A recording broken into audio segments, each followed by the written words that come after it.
We continue studying chapter 24. Hopefully today we'll complete chapter 24.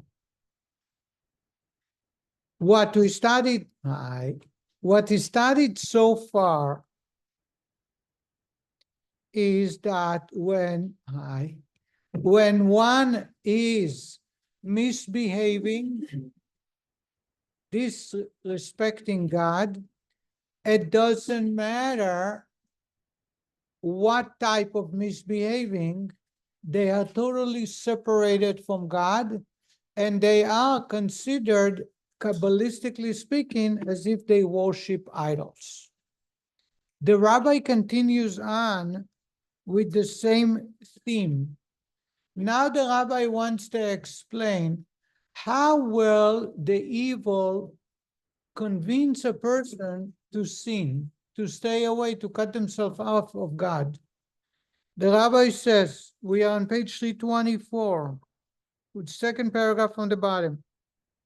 This explains the commentary of our sages on the verse, if a man's wife turns aside and commits adultery, no man commits any transgression unless a spirit of folly has entered into him.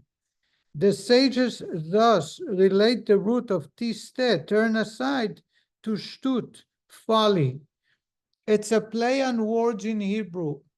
There is an entire tractate and an entire chapter in the Bible, in the Torah, about a man, a married woman, not an unmarried, who had intimate relations with another man. And there are no witnesses who testify that they saw that they are actually acting up their intimacy. So they bring the wife to so first the husband needs to warn her not to seclude herself with that man. And there must be two witnesses to the warning. And then if she secludes herself again, and there is a single witness that they went into a house by themselves, that they were seen coming out of a storage room of the roof by themselves, the man brings his wife, they bring a sacrifice, and then they take water from the holy temple, mix it with earth from the holy temple, and then they take God's name, the way God's name spelled, not the way it's read. We're not allowed to spell out in reading God's name. And they write it on a parchment and they put it in the water and cause the name, God's name, to be erased. It's the only time God allows for his name to be erased. And they ask her to drink it. If she was actually guilty of that accusation, she will die in a very cruel way. Her belly will blow up, and literally the body will fall apart. If she was not, if she was, as she claimed, never sinned, then not only she's going to be rewarded for all the shame, God will give her a very special blessing. If she couldn't have children, she will be blessed with children. If it was difficult to have children, it will get easy. And the husband can never accuse her again. I should say that throughout the process, until she is willing to drink from the water, she can recuse herself. She can say, I don't want to drink. She don't have to admit to the act, and she can walk away, except she loses the ketubah. The ketubah is a marriage contract in which the husband commits himself in case of a divorce or that he dies, he will give her a certain amount of money. If she walks away, she loses it, but there is no other punishment. However, so this is, I shared with you some details of the concept called sota.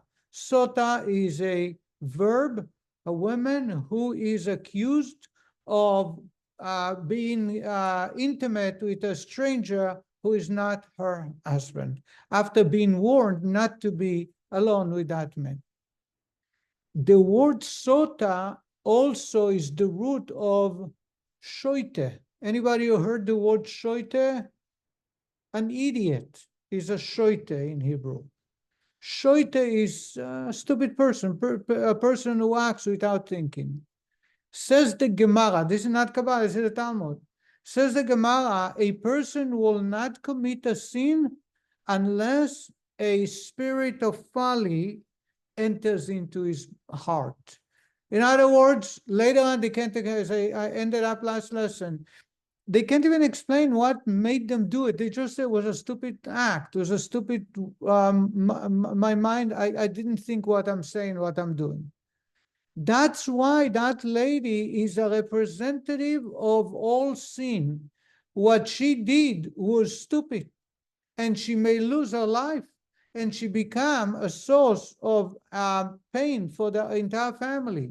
All that for a moment of pleasure, very momentarily. That's an act of stupidity. That's why she's named Sota, because it's a root. Says the Rebbe, that's why, that explains how come we are in such a ability to sin, to cut ourselves from God. It's only the spirit of folly. We do not think straight. He's able to, so to say, convince us that we are not separated from God. Yes, Heidi. This week, about sin, and it described it as missing the mark. Sin actually in Hebrew, chet, Correct. is missing the mark. That's So right. that was that. We're going to get to it. So that It's- was really All right. Thank you. Says the rabbi that this is an example for every single sin. When we have the choice, made the choice, assuming we were told, majority of Jewish people today are not raised in Jewish tradition, so they don't know right from wrong. Therefore, that does not apply to them because they did not make a conscious decision into disconnection from God. They have no idea. So that's a different category. But assuming a person knows and they made not the right choice, it's a stupid move that the evil convinces the person that they're not separated from God. There is a famous story, I shared it probably once, about Professor Green and the hot dog in the airport. Anybody heard? No? There was a very famous professor. He was part of the NASA team. His name is Professor Velvel Green. He grew up in Minnesota. He was a very well-known, he was a leader of the Jewish community. He worked for NASA. One day, Rabbi Feller, the Chabad rabbi emissary to St. Paul, marched into his office for an appointment. He thought the rabbi is coming for fundraise. He wants some money.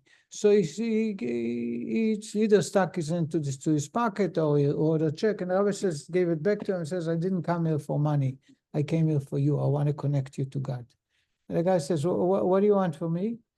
And somehow he was intrigued and mesmerized by the rabbi. May God give him a long life.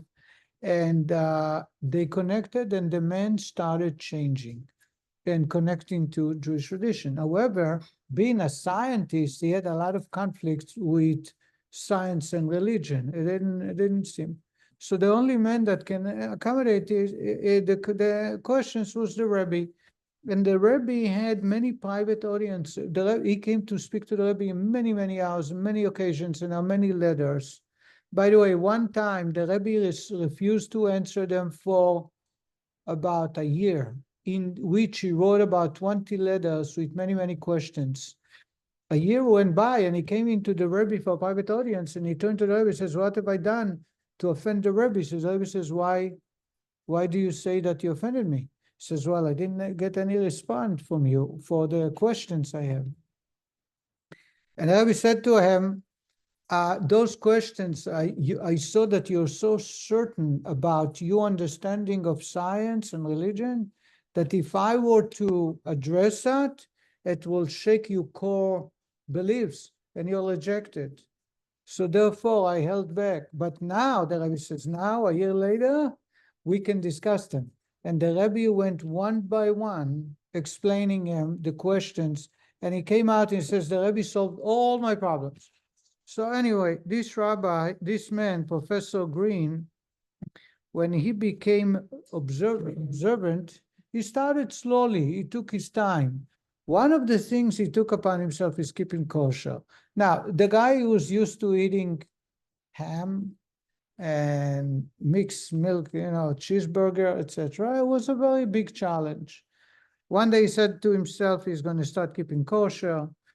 And about 2 weeks later, he was asked to travel for a speaking engagement, maybe to Washington.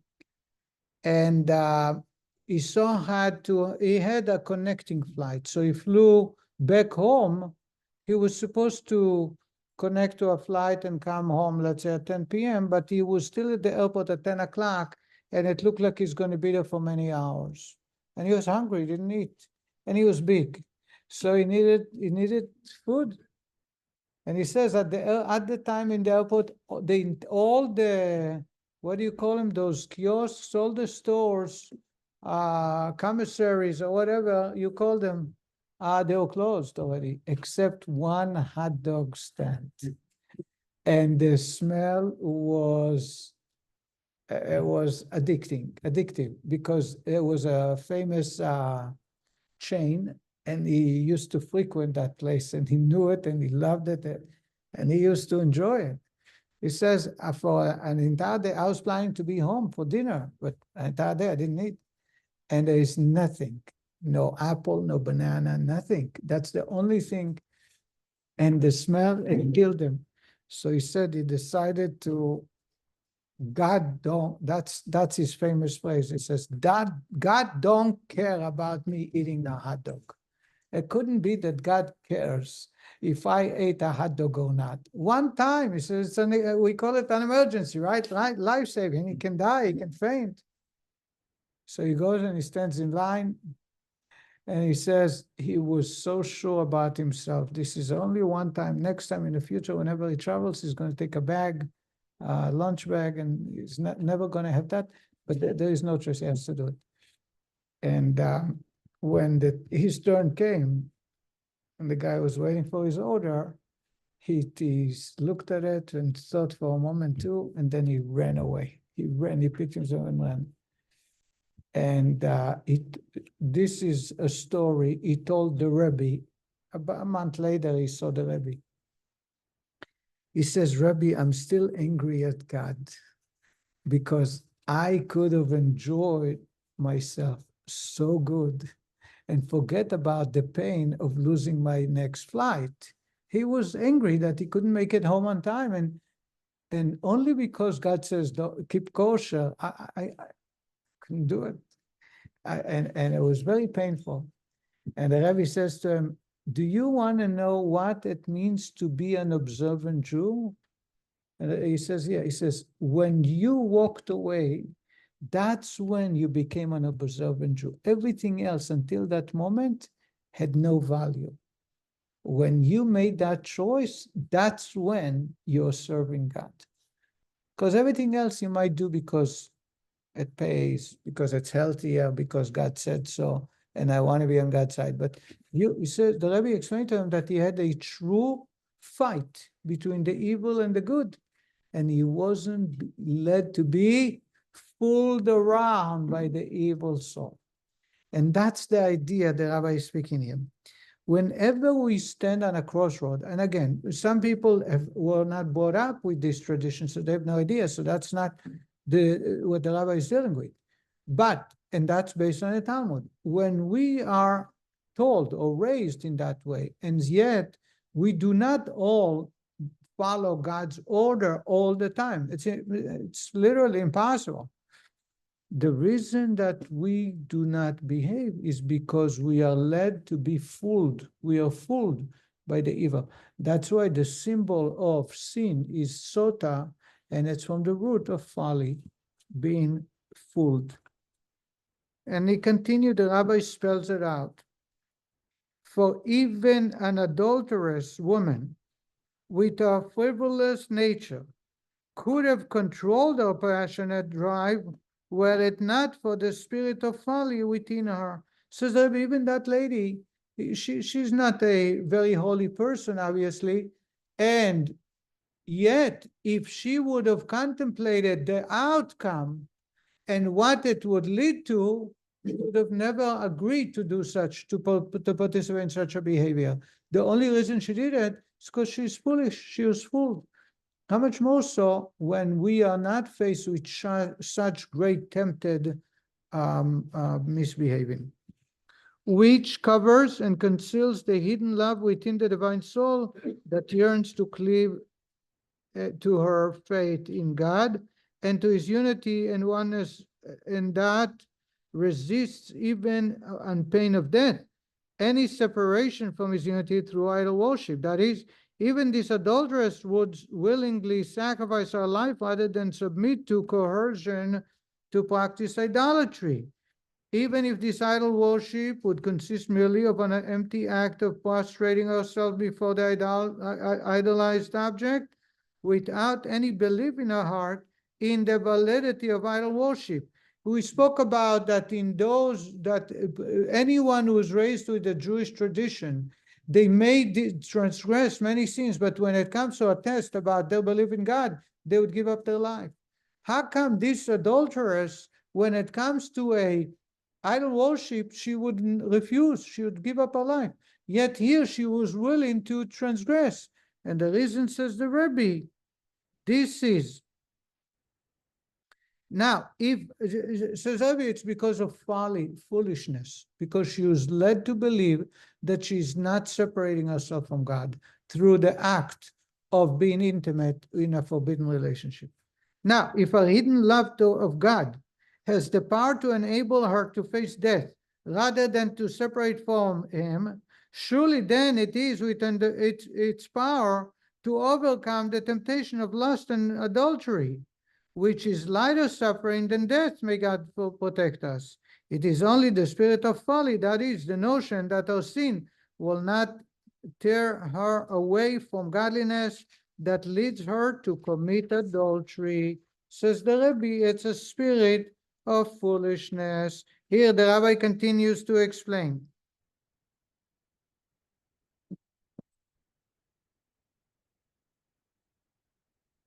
The Rabbi said, it might be argued, however, this is not the Rabbi, this is the commentator, Rabbi Weinberg.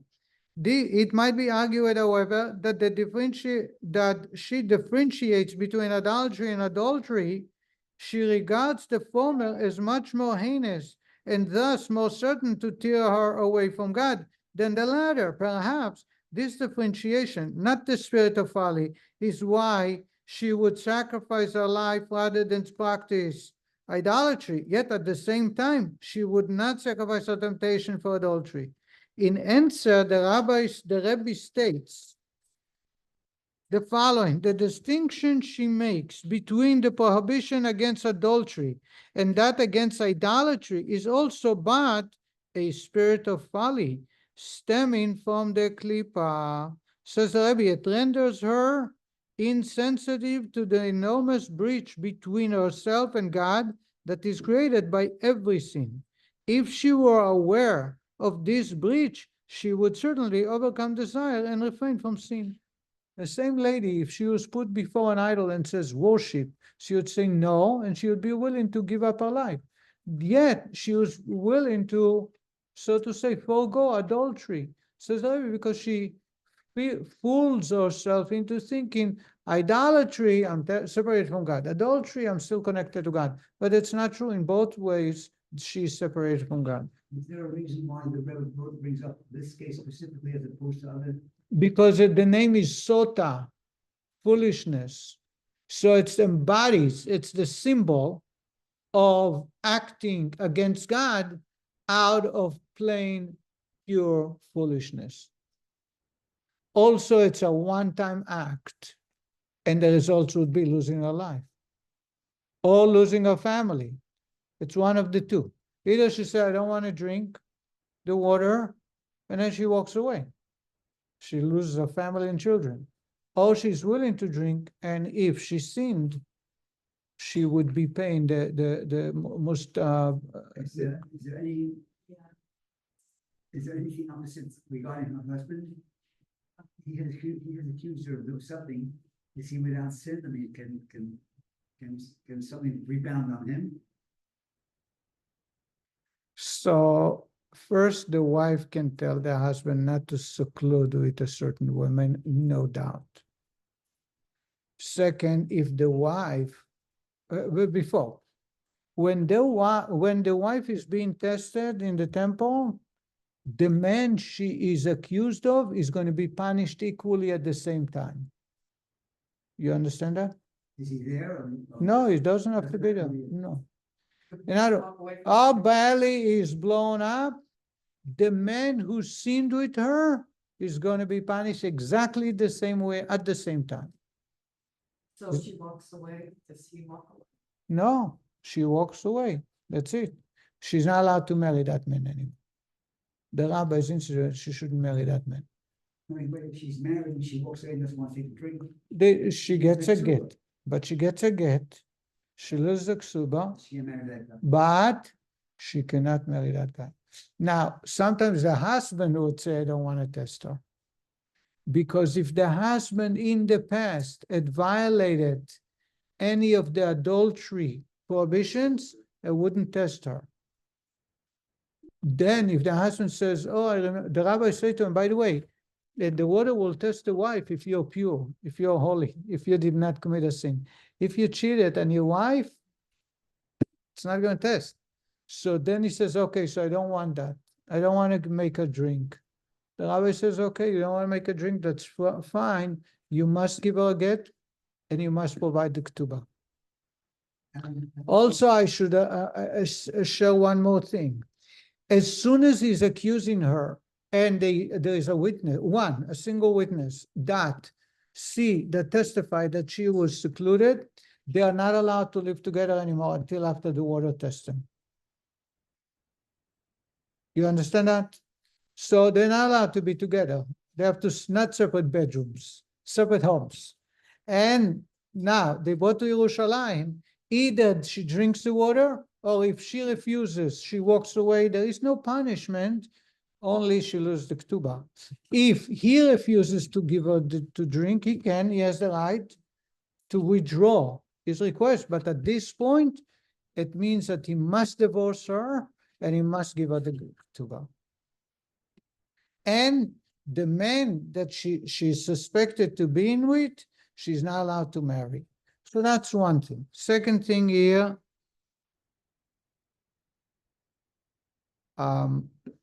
if the wife can restrict the husband from with whom he should be, and she can say to him exactly the same way. However, bringing the man to the temple with the drinking of the water to testify whether it happened or not does not apply to the man. I don't know. I don't know. But she can say to him, I do not want you to be alone with any woman. I think adultery, from what I understood, only applied to women, to a married woman. I understood. Adultery in the harshest way for to be punished is to a married woman. However, the man is going to be punished equally the same. In other words, it's not, so to say, favoring or preferring, because if any man, married or not, had relations with a married woman, he's going to be punished the same as the wife. And I don't have the reason. I don't know the reason. I don't have to justify. That's the way God commanded us. But we see that one man can be married to more than one wife, not the reverse. The married man has illicit relations with a non-Jewish woman. That's not what we're talking about. So non-Jewish We're woman. talking about married Jewish woman. If she's not married or she's not Jewish, that does not apply. Can we continue on our discussion here?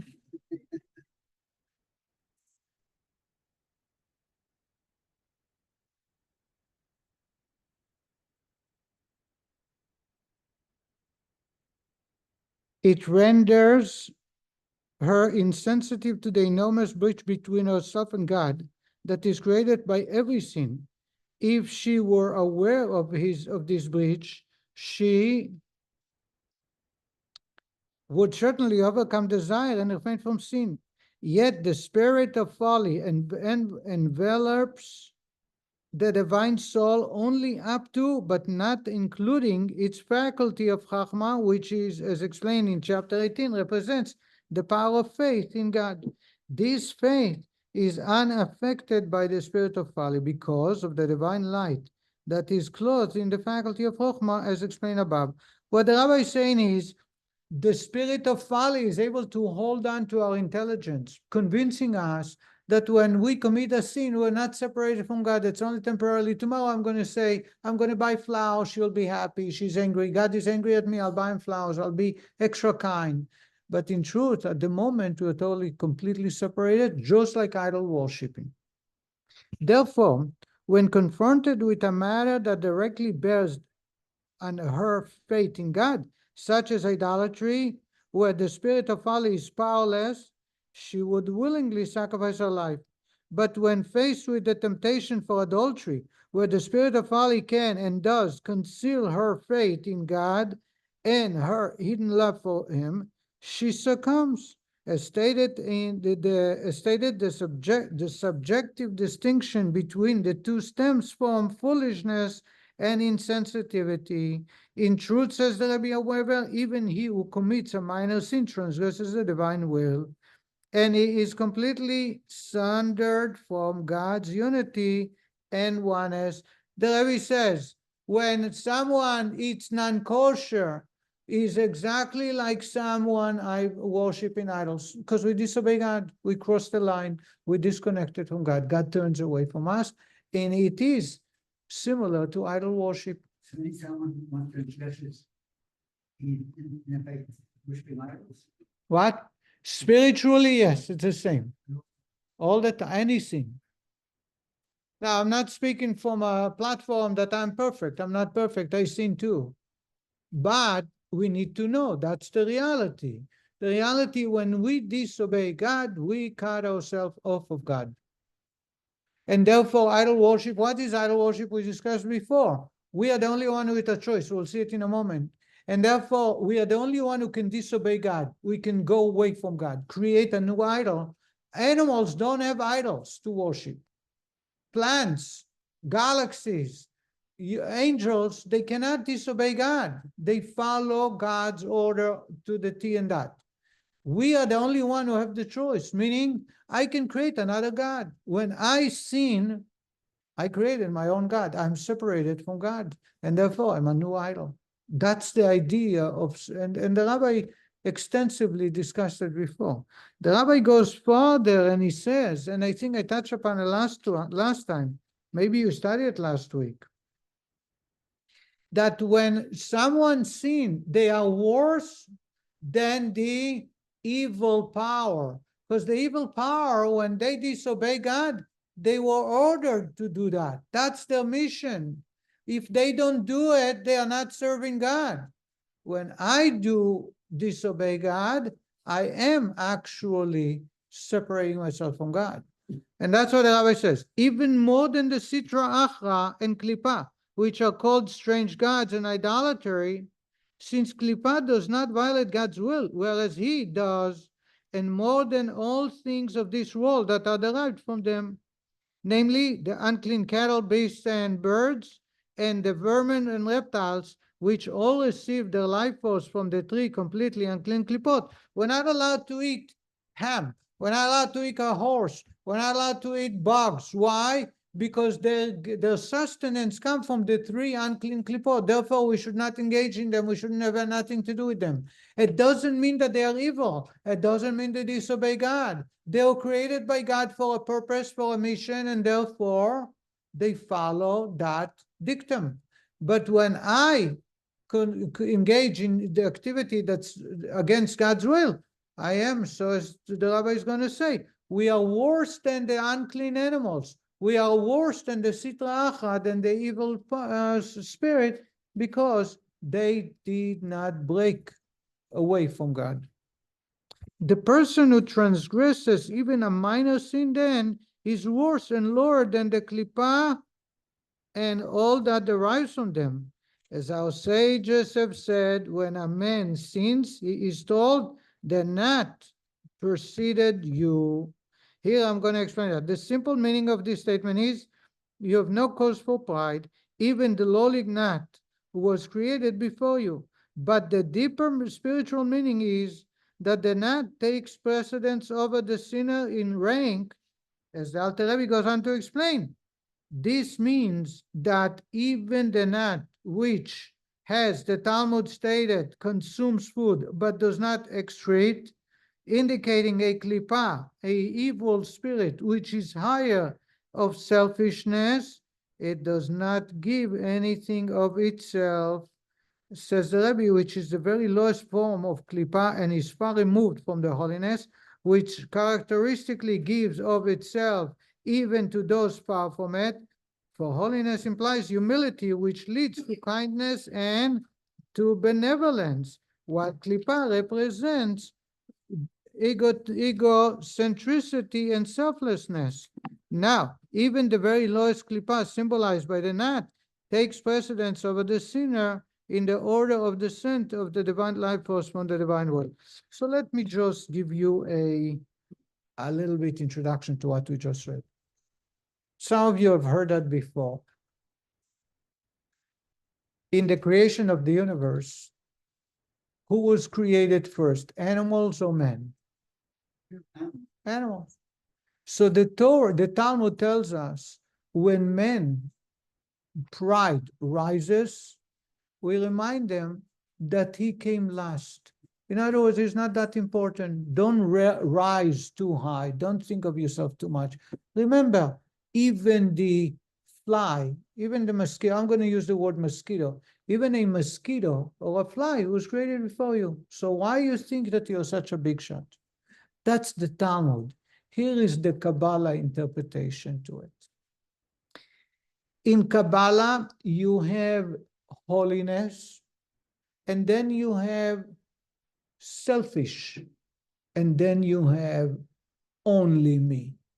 So, for example, before, the highest form of holiness, as the Rabbi just mentioned, is to be selfless, to serve others, to be kind to others. That's the glue that mends them all, that brings them together.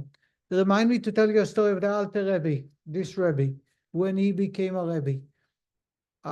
So the glue that connects us to God is the ability to be kind to others, to put other people's wills, desires, needs before me.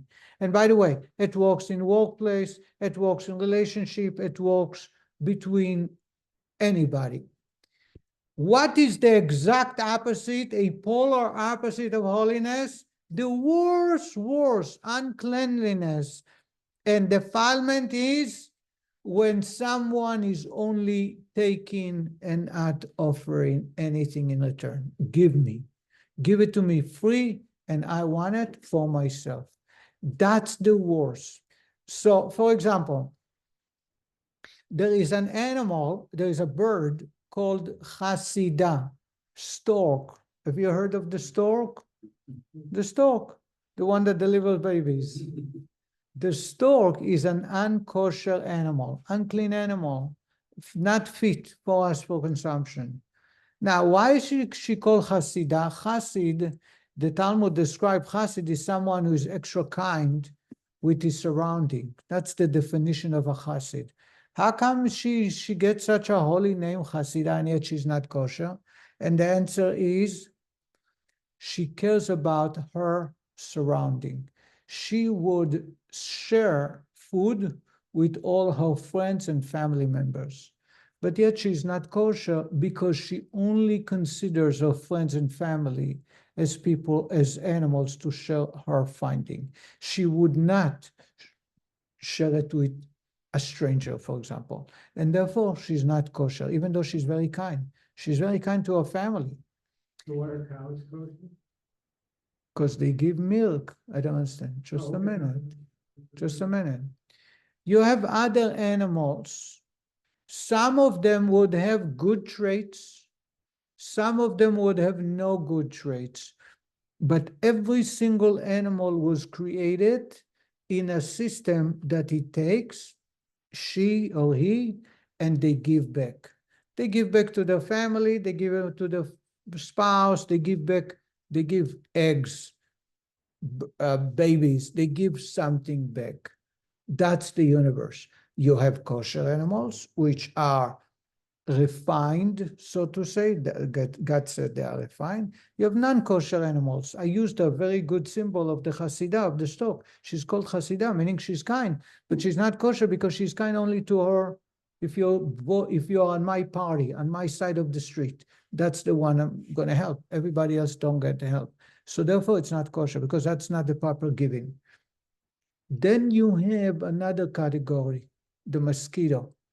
The mosquito does not excrete.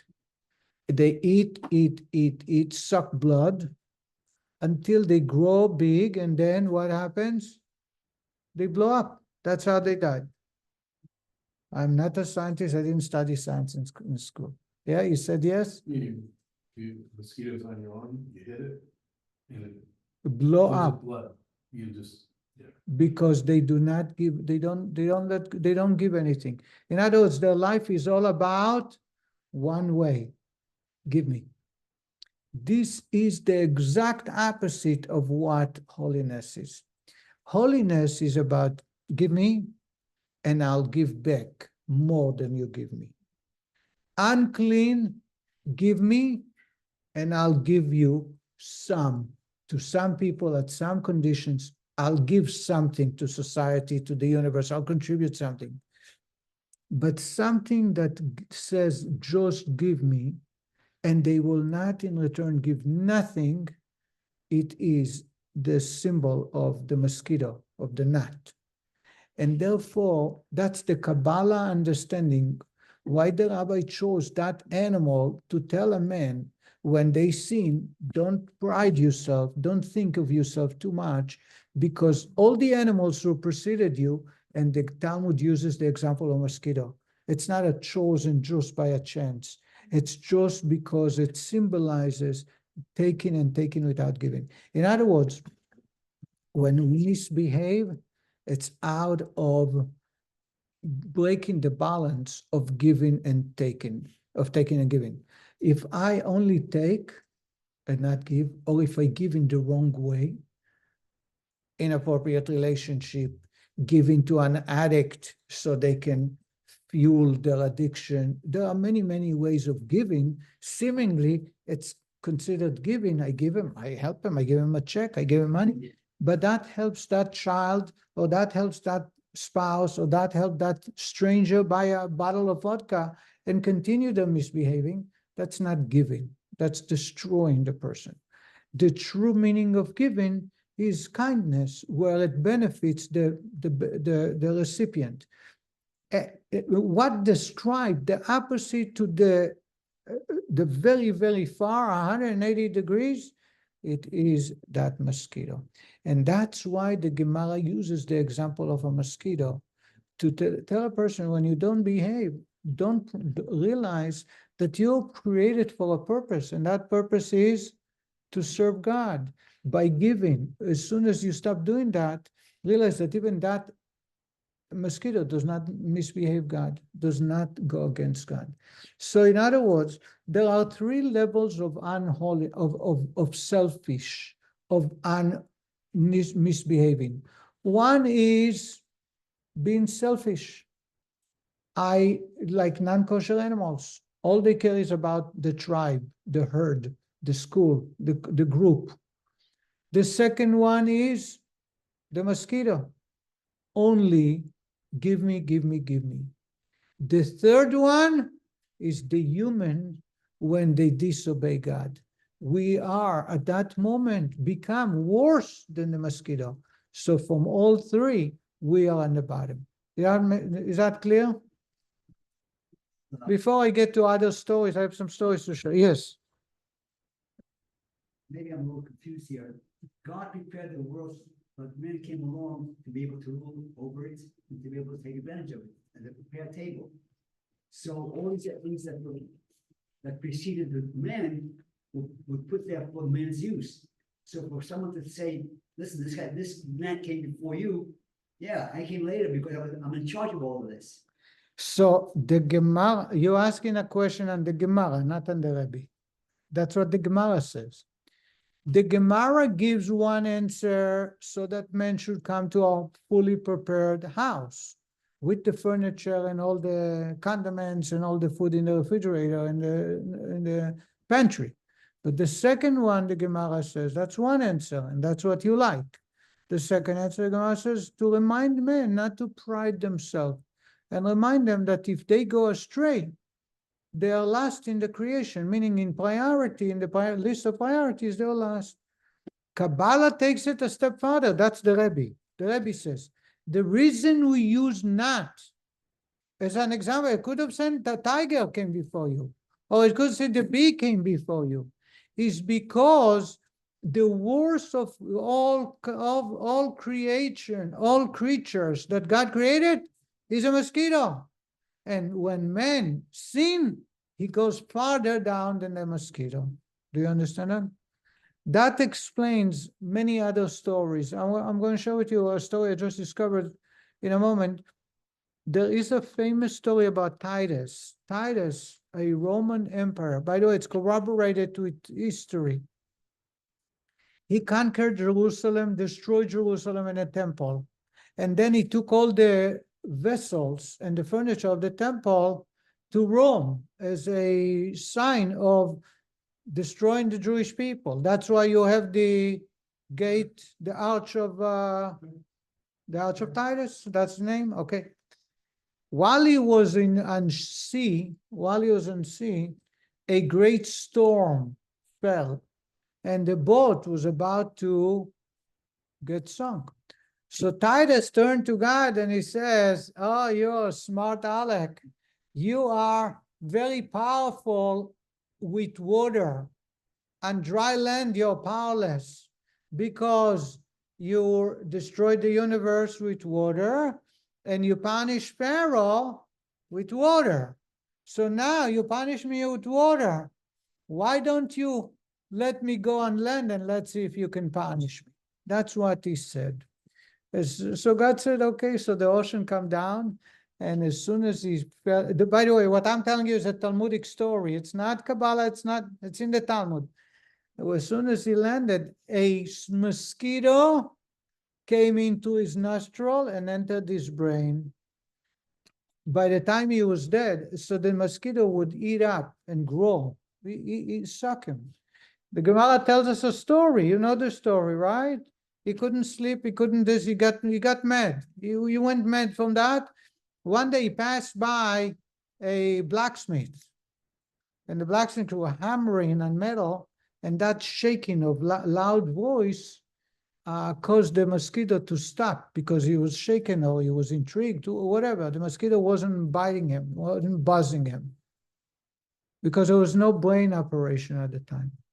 And so he came and he hired a blacksmith to bang the whole day in front of him, because that's the only way he can get the respect. The Gemara says if it was a non-Jewish blacksmith, he would pay him. If it was a Jewish blacksmith, he would say to him, you have to pay me, because while you're banging on the metal, you watch me suffer, and I'm your arch enemy. That's a Talmud. Anyway, it grew until he died from it. The Gemara says that when he died, the doctors operated on his brain and they found a mosquito in the size of a bird, a small bird. It was huge. It was gross, whatever you want to call it, but that's the Gemara. This is the Gemara. The Gemara says that when he had this conversation to God, God answered him and says, I have a small creature on dry land that let's see if you can overcome that animal. In other words, God could have sent a boa constrictor. God could have sent a tiger. God could have sent a big boar or a bull to gore him. God sent a mosquito, and the mosquito slowly, which was great agony. I think it took him 2 years in great pain. And the Kabbalah explained that because the way he behaved was only for himself to amass, to get himself so famous and great, God chose the animal that symbolized him, that is only taking and not giving back. And therefore, that animal was chosen to fight Titus. That's one story. What about the other Rebbe? That's a second story I just read. The Alter Rebbe, the first Lubavitcher Rebbe that wrote the Tanya, when he was young, he was married at the age of 15. And he was known as an Ilui, as an unusual scholar. So he asked permission from his wife to go and study Torah. And he was debating where to go. He consulted his brother. His brother says to him, go to Mezrich, to the Mezrich Magid, to study Hasidic, the Kabbalistic. There was Vilna. Vilna was study Talmud, and there is Mezrich to study how to pray, to learn how to pray. That's the difference between Hasidim and non-Hasidim. He went there and he was there. There was a few times he wanted to leave. He didn't. He was disappointed. But 2 years he was there. At the end of 2 years, he had to go back. Now, the custom was that the Mezrich Magid, the Magid of Mezrich, any student that spent few years studying, and upon living, the Rebbe would tell him his mission. You'd say to him, you have to move into a certain town, reach out to the Jewish people there, start teaching them Torah, connect them to the Hasidic teaching. When the Alter Rebbe was about to leave, he didn't give him any assignment. So he was disappointed. He turned to the Mezrich Magid and he says to him, why don't you give me an assignment? And the Rebbe told him, you don't need any assignment for me because you are going to have a whole new path that's unique from everybody else, and you know exactly what it is and how to do it, so you go home. So receiving that blessing, he went back to Lyozna. Lyozna is a town in Ukraine where he came from with his wife. So when the extra hours he had, he would study, and he was able to attract many youngsters, and he was able to influence many youngsters for a couple of years. Then he goes back to visit the Mezrich Magid. When he arrives there, he turned to him and says, look, Rebbe, I did as you told me. It's a new way. By the way, this is what the Tanya comes from. This is what he used to teach and advise his students. He says, I found a new path, and I've organized many, many students to follow me. So he said, and these are the words he says to the Rebbe. I have the rocks, I have the wood, but I don't have the glue to put them together as one building. And that's why I came to you. In other words, he had the tools, he had the know-how, he has the material, but he's unable to find the cement that will cement them together, that makes the final connection. And the Rebbe told them that joy and song is the glue that will finalize it. So, he says to him, I want you to know that you will need double joy than everybody else, because you're going to suffer more than any one of my students, because the chasing of the non-Hasidim, they chased all the Hasidim, all the leaders, but you're the one who attracted more, and especially the scholars. He went to Vilna, he went to Shkalov, to the centers of Torah, and he was able to attract scholars. So they concentrated on the Alter Rebbe, and therefore you'll suffer, you'll be twice in jail. And he was almost about to be put to death, punished of death sentence. He says, but I want you to know, with joy and song, you will overcome all that, and you need a lot of it.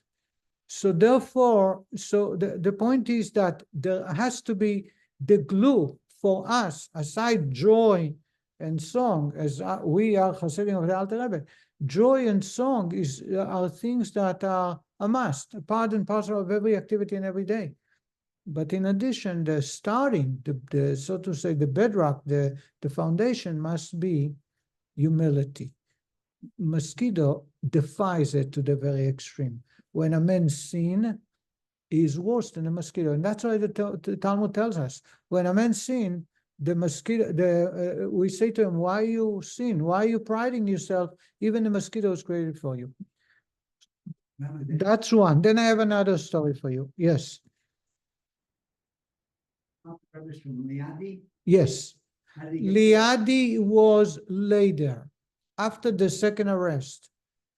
The ruler of that region was so impressed that he offered them to move to Liadi so he does not have to face all the opposition.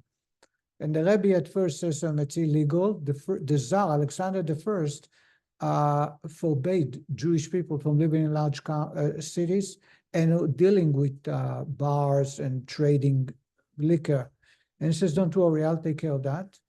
And not only that, I'll build homes for you followers. And he created that village with 5,000 Hasidim, 5,000 homes. He built it of his own resources. He got the permission. And from that moment on, the rest of the life of the Alter Rebbe was very calm and quiet. Who built this village? There was a Tsar. You want to know his name? I can tell you. This, not the Tsar. He was, the way the country was at the time in Russia, Ukraine, you have the Tsar, Alexander I, and their families for many generations before, they own large piece of the governors. They owned it. All the subjects, all the people who live there are living on land that belongs to those governors. So one of them was inspired by the way the Rebbe was interacting during his second arrest. That's what, and he built that. Okay. Here is another story. There is a rabbi in Israel called Rabbi Grossman, Yitzhak David Grossman, very famous rabbi, is known as the prisoner's rabbi. He lives in Migdal Ha'emek. How do you know? My son went to yeshiva in Delta. Okay, so, and he is very famous. Actually, he was here for a day. He stayed in my house. He had breakfast in my house. Very famous rabbi.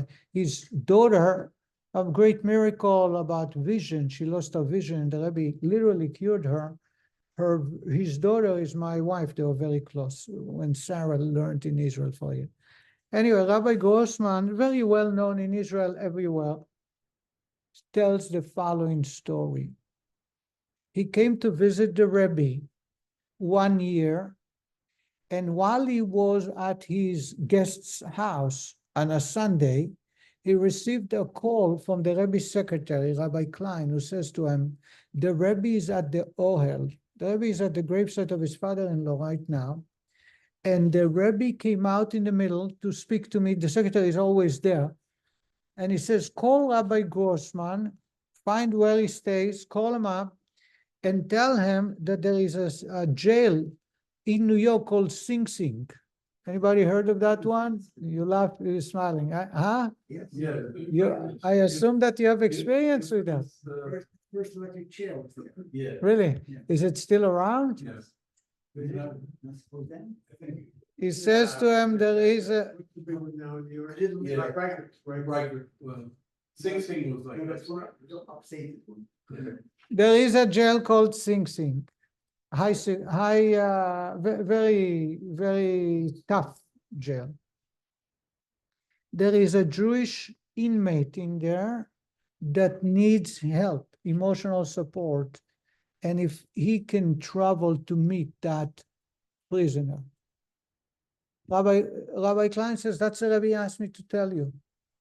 So Rabbi Grossman says he immediately found a yeshiva boy with a car, and they drove to Sing Sing, where he came. He says he's a clergy, and he wants to meet with that particular man. So they allowed. Those years they would be a little less restricted. Today, they don't even give you a contact, most state for sure, only federal. So he goes to meet him, and the man is broken, literally broken apart, a broken vessel. Why? He was a famous doctor, and he was very, very well respected in his field and his community. For whatever reason, I don't know the reason, the rabbi does not. I think it had to do with financials, whatever. He ended up in jail. And he was so broken mentally and emotionally, he couldn't bear to continue life. And the rabbi felt that he came at the right moment. And he told the rabbi that he has no reason to live anymore. And the rabbi says, God forbid, how can you say it? God chose you to live here. You have a mission. And he says, imagine I get to be free. A miracle happened, I walk free. How would I go back? Before, people would calling me continuously, didn't leave me alone, asking me for advice, always praising me for being such a special human being. I helped so many, I did so much. Now when I go home, everybody is going to walk away. They're going to cross the street to the other side of the sidewalk. Nobody wants me. Why? I'm not going to contribute to society. I'm not going to do any good. And the rabbi says, he was so convincing, this doctor, that he lost words until suddenly, remember, listening to the Rebbe yesterday on Shabbat, the Rebbe spoke, and it seems that the Rebbe spoke about that man. And the Rebbe gave him a message to tell that man. And the following is the message. He says that the Rabbi spoke about the Talmudic story about a man misbehaving. That the Talmud says that if the man misbehaves, we tell him, why you pride yourself, you're born last. But when he does behave, the Gemara continues, when he is kindly acting and behave properly, then we say to him, you're the choicest of all creation. Says, I don't understand. Either he's last to the creation, therefore he's inferior, or he's the choicest, he's the best, like Harry pointed out. God created man last. Why? Because he's the best. You bring your family to the house after it's all painted and the window shades and all the food is in the pantry. That's when you bring him in. Not first. First you put the bricks, and then you put the plaster, and then you put the paint, etc. How is it possible that the Gemara is going wishy-washy on one end telling us that he's the worst, and the other end telling us he's the top? Says the Rebbe, the point of the Gemara is to teach us how to conduct ourselves. If you look at the human from his soul, the soul was created before anything else, was first. If you look at the body was created last. And that's exactly what the Talmud is telling us, says Rabbi. If you pay attention to the body, we told you human, your body was born for last. So you have no importance. You're nobody. You're garnished. But if a person is connecting to God through your soul and make your soul your priority, the soul came first. And therefore, he's like higher than angels. He was created last. You know why? So you should come to a prepared meal. So you should come to a prepared, all set up house. Therefore, it all depends on the human, and there is no contradiction. Harry, does that answer your question now? Perfect. Says Rabbi Grossman, the Rebbe said that the day before, I was in the crowd, I was listening. And I turned to the man and says, you know what? You feel lonely, you feel you have no value, you feel no one will look at you. It's because you pay attention to your body. You care about other people, what they think and what they say. But how about your soul? Your soul came before anybody. Your soul is still around because God wants your soul to be here. He says, the doctor says, the Rebbe said it? He says, yeah, just yesterday the Rebbe said that to me. You spoke in public. And the man says, wow, this is the best thing that ever happened to me. And Rabbi Grossman concludes the story. He told the story 10 years ago. It's recorded in a magazine. He says that this man continued living for the rest of his life as best as possible until he went back to heaven. Could be that he ended up living life in jail, could be he was released, but he served God for the rest of his life. In other words, we need to understand here that when we talk about the mosquito that gives, we also need to understand. So when the Gemara says, when you sin, you're worse than a mosquito, is when you sin, you pay attention to your body. If it's your body, mosquito is not as bad as you are, because mosquito does not misbehave. But if it's about your soul, then you came last because God wanted to create everything for you to benefit. Can we continue to finish or it's too much? It's already 8 o'clock.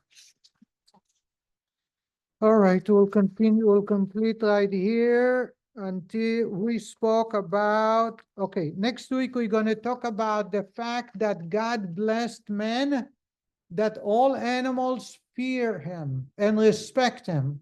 How is it possible that when we see an animal, a tiger or a lion who run away the other way, why shouldn't the animals run away from us?